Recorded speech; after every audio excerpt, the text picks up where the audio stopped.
Partnership salary commission and fee. Partner को salary देनी, partner को कमीशन पे करना, पार्टनर को फी करना।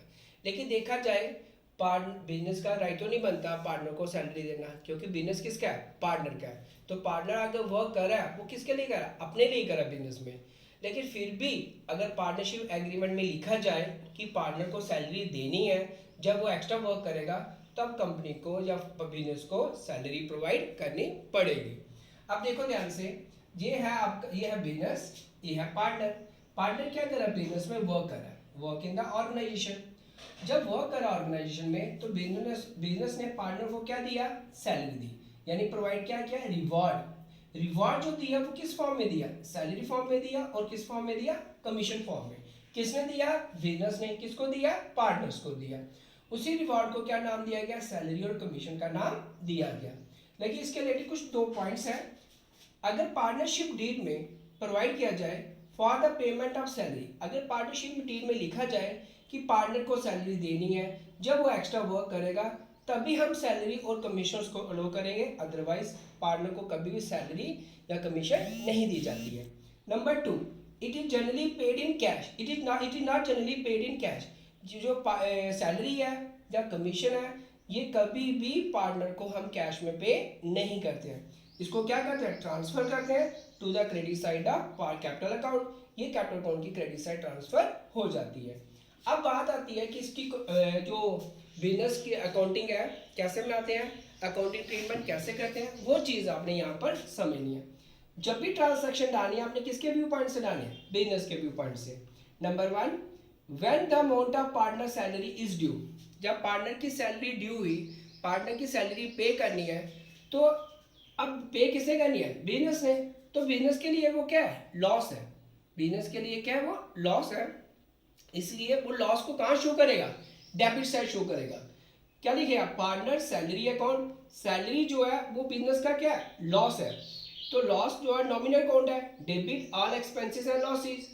और पेमेंट किसको करनी है? पार्टनर को करना है। तो बिजनेस की ये क्या है? लायबिलिटी है। और लायबिलिटी कहाँ शो करेंगे? वो क्रेडिट साइड। तो जनरल एंट्री क्या बनी बच्चों?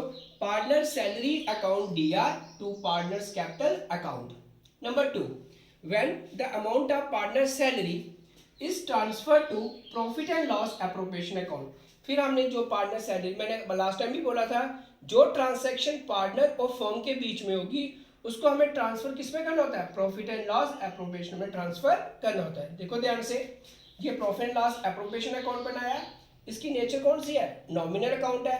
ये किसके व्यू पॉइंट से बनता है? बिजनेस के व्यू पॉइंट से बनता है। अब बिजनेस ने क्या दिया? पार्टनर को सैलरी दी, तो बिजनेस को क्या है? लॉस है। और लॉस को कहाँ शो करेगा? Debit side.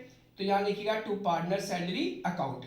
अब इसी अकाउंट के बिहाफ पर हम अपनी जनरल एंट्री पास करेंगे। ये एंट्री कहाँ पर है? डेबिट साइड है। किसकी डेबिट साइड है? प्रॉफिट एंड लॉस एप्रोप्रिएशन की। तो मैंने डेबिट किसको किया? प्रॉफिट एंड लॉस एप्रोप्रिएशन को किया। तो मेरी एंट्री क्या बनी? Profit and loss appropriation account D R, क्योंकि ये एंट्री कहाँ पे शो की? Debit side. और क्रेडिट किसको लिखेंगे? जो उसकी एंट्रीज थी, टू पार्टनर सैलरी अकाउंट। क्या बनी? ट्रांसफर इसकी क्या बनेगी? Profit and loss appropriation account DR to partner salary account. ठीक है बच्चों। अब इसी के बिहाफ पर मैंने एक एग्जांपल बताई। Pass general entry for the following transaction and relevant transfer entry to the profit and loss account. इस एंट्री को पास भी करते हैं जर्नल्स में, और इसको बताओ प्रॉफिट लॉस में कहाँ आएगी। फॉर एग्जांपल, सैलरी 3000 पर month payable to partner x. Salary pay की किसको दी? पार्टनर एक्स को दी। और 4000 पर मंथ किसको दी? वाई को दी। सबसे पहले फर्म क्या करेगी? इसको ड्यू करेगी। तो फर्म के लिए क्या है? लॉस है। तो लॉस कहाँ शो करना है? Debit side. X salary account DR. Number 2, y salary account DR, partner को देना। कंपनी की क्या ये? लायबिलिटी है।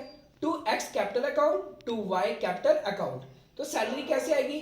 3000 को मल्टीप्लाई किया 12 के साथ, वो 36 आ गया। 4000 को मल्टीप्लाई किया 12 के साथ, वो 48000 आ गया। तो 36 इसके कॉलम में भी लिखा, 48000 यहाँ पर भी लिखा।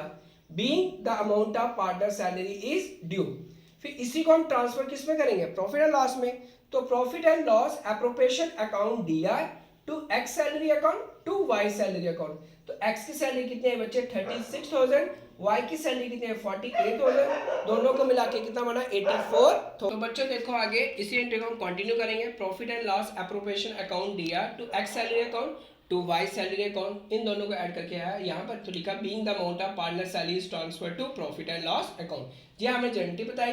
अब इसी एंट्री को हमें ट्रांसफर किसमें करना है, प्रॉफिट एंड लॉस। देखो बच्चों प्रॉफिट एंड लॉस एप्रोप्रिएशन कौन साइड है, डेबिट साइड। एंट्री कार्ड देखो मैंने बनाया profit and loss appropriation account बनाया, entry card element debit side, नाम उसके अपोजिट का लिखा, लिखा क्या to x salary account to y salary account. तो ये था आपकी जनरेटिव्स जो कहाँ पर हमने शो की, जनरेटिव्स बनाई एंट्रीज की, उसी को हमने कहाँ शो किया, profit and loss appropriation account में। तो बच्चे ये आपका टॉपिक था treatment of partner salary commission and fee. Okay बच्चे, थैंक यू।